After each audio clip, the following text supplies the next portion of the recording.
Good morning guys, welcome ulit sa aking channel. Sa ating video ngayong araw, ipapakita ko sa inyo paano bang realidad ng buhay dito sa Canada. Kung anong oras ako gumigising, kung anong ginagawa ko sa umaga, at kung ano bang ginagawa ko sa trabaho. So ngayong araw, ang pasok ko is alas 8 ng umaga.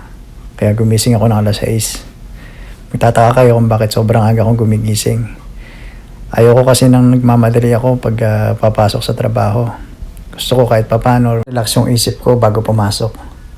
Para hindi natin makakalimutan yung mga bagay na importante na dali natin sa trabaho. Ayan, sa umaga, nagtitimpla lang ako ng kape. Tapos, manonood ng konting palabas. Para naman nalilibang ako dito. Kasi alam niyo naman, mag-isa lang ako rito. Tapos, iba-ibang lahi pa yung kasama ko dito sa bahay. Kaya ako na lang gumagawa ng paraan para malibang ako sa buhay ko dito. Medyo mahirap sa umpisa pero kahit papano nasasanay naman na tayo. Kasi kailangan nating masanay. Dahil ito yung pinili natin na buhay, pangarap. At lagi lang magtiyaga. Darating din ang panahon. Makakaraos din tayo. At magiging maayos din ang lahat. Bali dito nga pala, ako lang nagpe-prepare ng almusal ko. Pati ng tanghalian ko. Hindi katulad sa dati kong trabaho, may libreng almusal at may libreng tanghalian.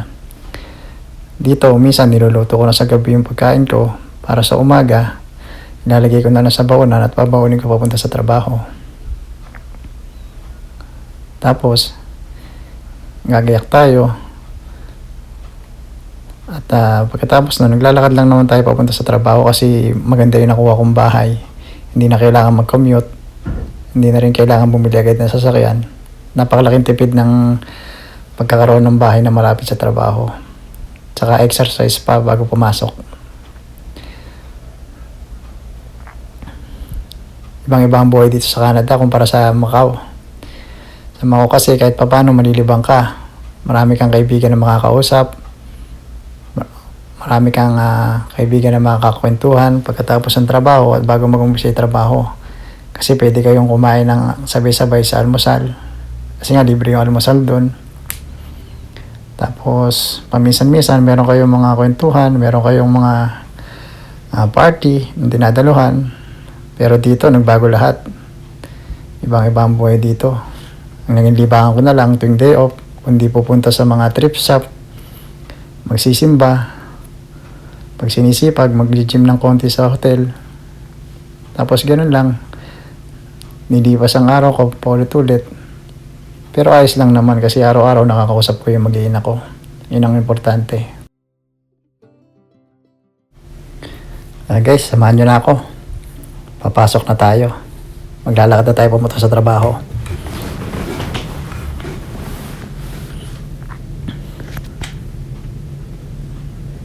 Nag-prepare nga pala tayo ng pagkain kagabi. Ito nga pala yung niluto natin.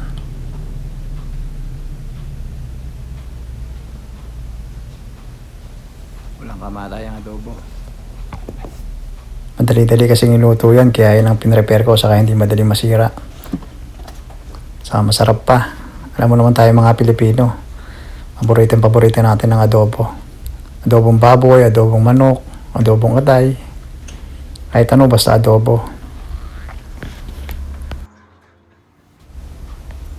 Ang ganda ng araw. Iba talaga ang summer kumpara sa winter. Oo, maganda yung snow pero sa umpisa lang. Iba pa rin talaga ang pakiramdam pagka summer na. Buhay na buhay ang mga paligid. May mga ibon na yan, humuhuni sa paligid.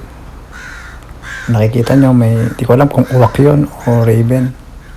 Tuwing umaga, may mga iikot-ikot na ibon dito sa amin. Yan, tapos may ginagawa nga pa ng drainage dito sa malapit sa bahay namin. Kaya maraming mga construction.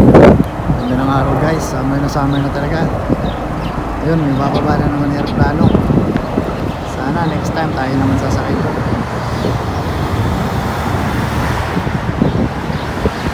Ito nga pala yung workplace ko.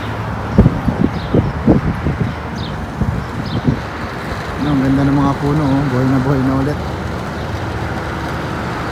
Kasi summer na. Yan, bali guys, magka-clocking pa lang muna tayo bago pumasok. Tapos magpe-prepare ng konti bago natin kunin yung papel natin doon sa office.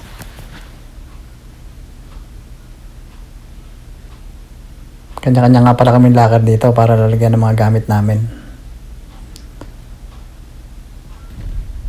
Yan, nakuha na natin guys yung papel natin.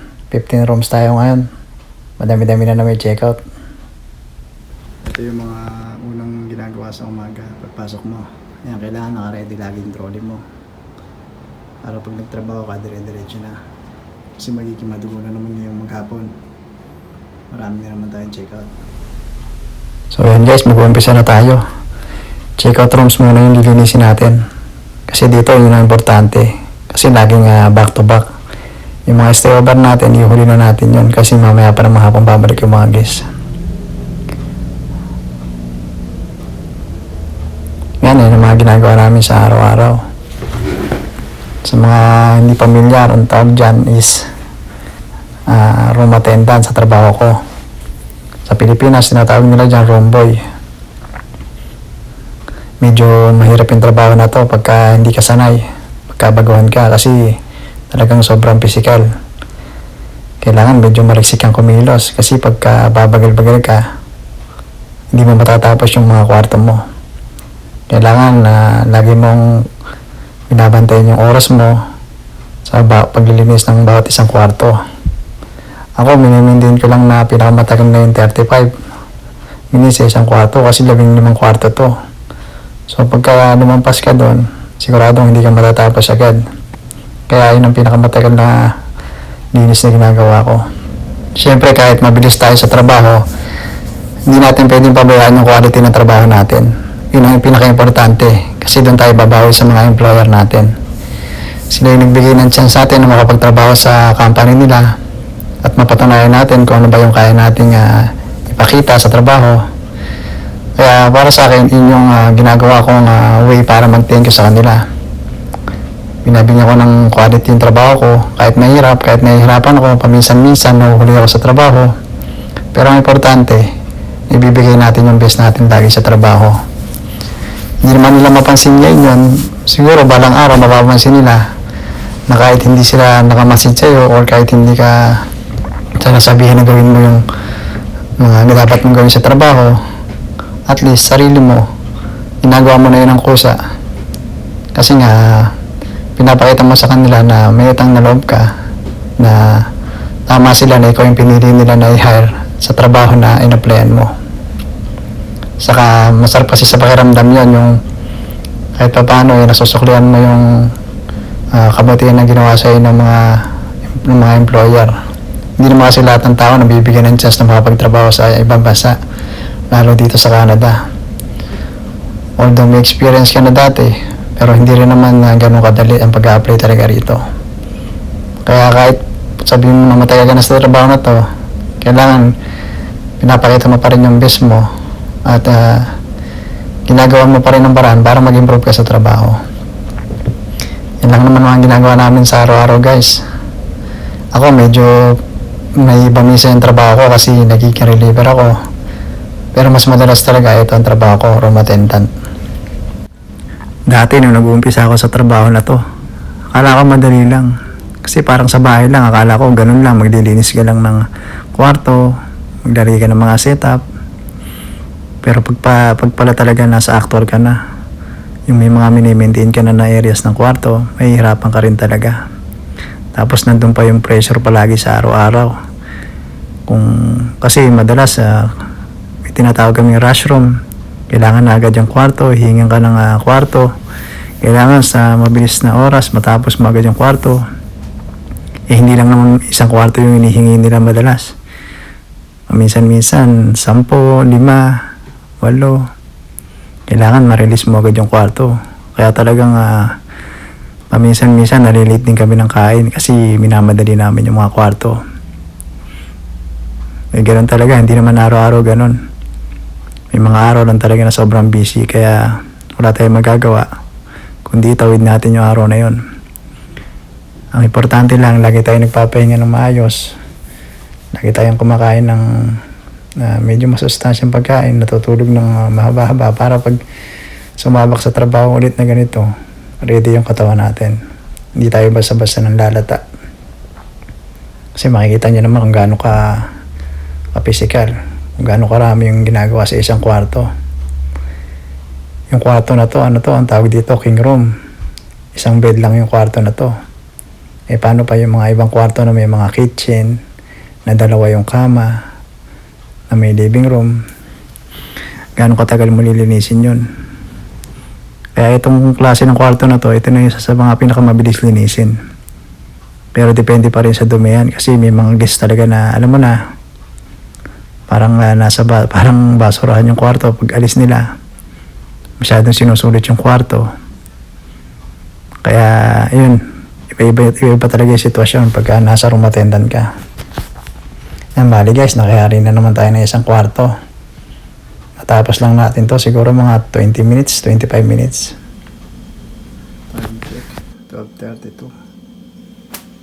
Kain muna tayo. Sa mga oras na to guys, kumain pala muna ako kasi medyo nagugutom na tayo. Bali, nakasampung kwarto na nga pala tayo, ganun-ganun lang. Kasi pinaspasan natin. Kasi gusto ko bago ako kumain, nakarami na ako.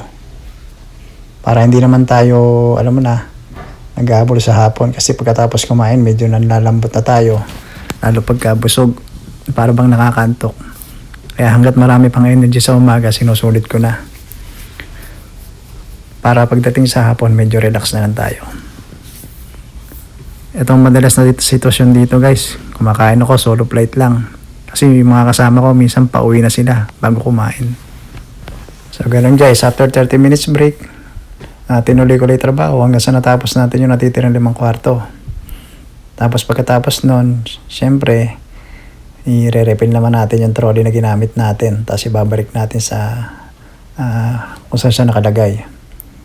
Kasi importante na, syempre, i-refill mo yung mga ginagamit mong trolley. Para pag may gagamit naman ng ibang tao, hindi sila mahihirapan kinabukasan. Katulad natin, pagpasok natin, naka-ready na yung trolley. Para ganoon din sila, kahit hindi tayong may-ari ng section na yun, gagawin pa rin natin yung extra effort para naman hindi rin sila mahihirapan sa trabaho pag nag-umpisa sila. Although may mga ibang tao na hindi naman ginagawa yan, huwag na tayong pumareha sa kanila. Ibahin na natin yung diskarte natin para naman at least makakatulong tayo sa kanila kahit papano. So yan guys, time check, 3:40. Nakaraos na naman tayo ng isang araw. Ito, pauwi na ako na to. 4:35 na rin ng hapon. Maraming salamat sa inyo. Sa mga bago dyan, pa-subscribe naman. Ingat kayo palagi at God bless.